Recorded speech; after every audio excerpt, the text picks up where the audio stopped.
la tierra mía, me llama con sus recuerdos, su historia y su alegría, me identifica, me llena de vida, me identifica, me llenan de vida. Vamos pavimentando la carretera. Y en ese trabajo nos va a ayudar hoy el doctor Melo, personaje conocido no solo en periodismo, historia, economía, bueno, un reguero de vainas que ya ni me acuerdo. Con lo viejo. De pronto. Con lo viejo. Pero hay un personaje que él ha estudiado, y que nos lo van a poner de moda porque supuestamente nos van a traer algún recuerdo del Vergajo. El general Melo, chaparraluno, formado militarmente. Bueno, usted sí sabe el cuento bien en detalle. ¿Por qué nos pega un bañito de general Melo? Pues gracias a usted precisamente que me proporcionó algunos de los elementos, porque es muy poco lo escrito que hay, más antes que ahora, porque recientemente ha suscitado un nuevo interés la figura de José María Melo. Entonces yo me dediqué a mirar lo poco que había y a indagar por asuntos ya del orden local. Y encontré que José María Melo nació en Chaparral en 1800, de familias que cruzaban diferentes ancestros étnicos, porque una parte de él, que eran los Santillusti, no sé qué, venían de una migración que ocurrió entre lo que hoy es actualmente el Valle del Cauca y se fueron a aposentar en Chaparral, entre ellos los Castilla y todas estas familias, y de ahí, de esos Santillustis y otros apellidos no muy indígenas, proviene José María. Por razones de estudio, se mudó a Ibagué, en donde estudió en el colegio de San Simón, que había sido, que luego él regentó, porque fue profesor y posteriormente fue rector, cuando eso era un nombramiento de pro. Claro que estamos hablando de una Ibagué que no tenía más de 3.000 habitantes. Pues a los 19 años... No tenía tantos caballitos de fuerza. No. Todos se conocían entre sí, por eso les daba pena ir a cometer ciertas actividades. A los 19 años llegó aquí la Fuerza Libertadora con Bolívar. Y tal parece que José María, ya había hecho algunos pinos en cuanto a preparación militar, muy subrepticia porque por supuesto podría ser perseguido por las fuerzas realistas, pero además tenía otra cosa de la que carecía mucha de la Fuerza Libertadora, que sabía leer y escribir.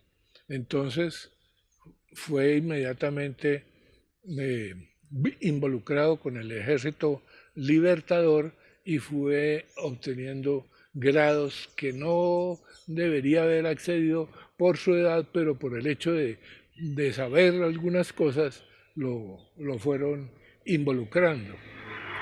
Y entró a la Fuerza Libertadora y prácticamente él y Bolívar y Sucre, digamos, participaron en todas las batallas importantes de la guerra de independencia en Colombia, Venezuela, Ecuador, Perú y Bolivia. Y luego, cuando ya el reducto español se limitaba al Perú, participó también en la batalla del Callao, con lo cual salieron de los últimos vestigios del ejército español.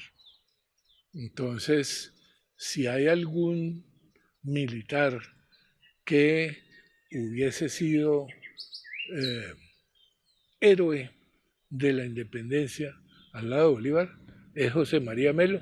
Misteriosamente eso no lo reconoce nadie, e inclusive en estos días por ahí leí una nota de Daniel Samper Pisano que decía que era un militar mediocre, pero pues resulta que todas las batallas en las que participó fueron vencedores, tal vez en una de... Y lo de Ariel Samper, ahí sí, como decimos nosotros, una solemne pendejada, porque no tenía necesidad de hacer No sé cuál es la lo que hace bronca. Petro todos los días. No sé cuál es la bronca, porque hace como 2 meses también puso una nota en que denigraba de Melo por su ancestro indígena. ¿Esto qué es? Bueno, pero eso es anecdótico. Terminada la guerra de independencia y en el proceso promovido por Bolívar en el Congreso Anfictiónico de Panamá de crear una patria latinoamericana que fuera desde el Río Grande hasta la Patagonia,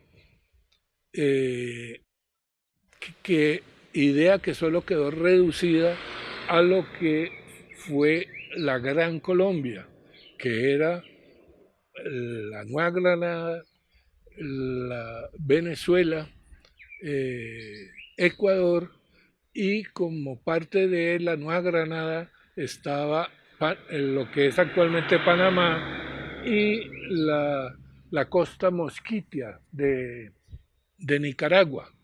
Eso conformó la Gran Colombia, que tuvo poca vida por discrepancias de enfoque. Uno, porque decían que Bolívar quería volverse emperador o dictador, y otros por las apetencias de los generales involucrados. Entonces en Venezuela Páez se independizó, se separó, y en Ecuador se separó Flores y solo quedó Colombia sola después de eso. Pero por sus méritos militares, en esa época la condecoración máxima se llamaba el busto del Libertador, que era una cosa de este tamaño, y a Melo se lo otorgó directamente Bolívar. Hubo, por supuesto, otros generales de espada virgen que nunca participaron en ninguna batalla, o por ahí como Tomás Cipriano Mosquera, que estuvo en un zafarrancho borrachos ahí arriba de Popayán, y por sus servicios a la patria exigió que le dieran 80.000 hectáreas más otras añadidas para hacer un globo. Fue poquito. Sí, Fue poquito porque todos los próceres el prócer valía ya en todo, según lo que robara. Era que la República carecía de otros bienes. Primero porque había quedado endeudada gracias a las gestiones de SEA, que había conseguido unos 2 créditos muy poderosos en Inglaterra, y al lado de esos créditos que obtuvo para el país, obtuvo unos para él que también venían a ser pagados por el país. Y no estamos en nada nuevo, lo que nosotros tenemos no es nuevo. Nosotros, ¿para qué jodemos? Un país tradicionalista. Porque después resultan próceres. Entonces, el país no tenía con qué pagar esas deudas, ni nada distinto de tierras.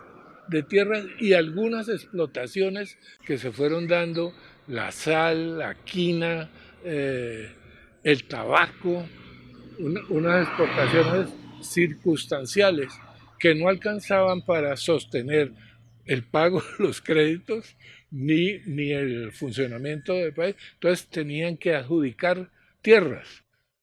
Por eso entraron a saco estos generales de espada virgen y además los acreedores, especialmente los ingleses, entonces dijeron, bueno, sí, nos dan estas aquí para el puerto, de estas hectáreas para el puerto, aquellas al lado del río para hacer toda suerte de negocios, etcétera, etcétera. Y lo que estamos haciendo con los puertos todavía. ¿Dice usted que es lo mismo? ¿Insinúa usted que se está ocurriendo lo mismo? Y el problema no tenemos nadie originales. El problema de ahora de los créditos internacionales, ¿no le parece un poco conocido? Bueno, pero eso es otro paseo. Estamos hablando de este caballero. Entonces, cuando mataron a Sucre y murió Bolívar en vía de evadir el país, pues se desbarató la Gran Colombia y Melo terminó recalando en Venezuela, porque allá su concuñado Urdaneta tenía buena aceptación y se salvó, porque a Melo cada vez que lo perseguían o lo procesaban, le decretaban o el exilio o el fusilamiento. Primero el fusilamiento, pero cuando ocurrieron ciertas cosas, el favor popular lo preservó. Entonces, resulta que Melo vino a Ibagué, se instaló en Ibagué, puso un negocio de ultramarinos, algo así como un San Andresito, vender frascos y enlatados y vinos y cosas de esas, y a su vez fue profesor de San Simón y luego rector, y fue jefe político del cantón, que eso era algo así como ser mico en el África, una cosa así, pero eso ocurrió. Y mientras tanto, lo único que nunca pretendió una hectárea de tierra ni nada de esas cosas, sino que le pagaran su pensión, su congrua pensión. Después de la muerte de Bolívar, entonces llegó a Venezuela. En Venezuela se alió con los cercanos a Bolívar y en determinado momento lograron vencer y establecer la reconstrucción de la Gran Colombia. Pero eso le duró poco tiempo, las conquistas que lograba Melo eran de corto plazo, porque inmediatamente se levantó Páez y derrotó a los que pretendían reconstruir la Gran Colombia, y de paso entonces Melo salió expulsado de Venezuela y se salvó por un tilín de que lo fusilaran y le cambiaron el cuento por expulsión. Y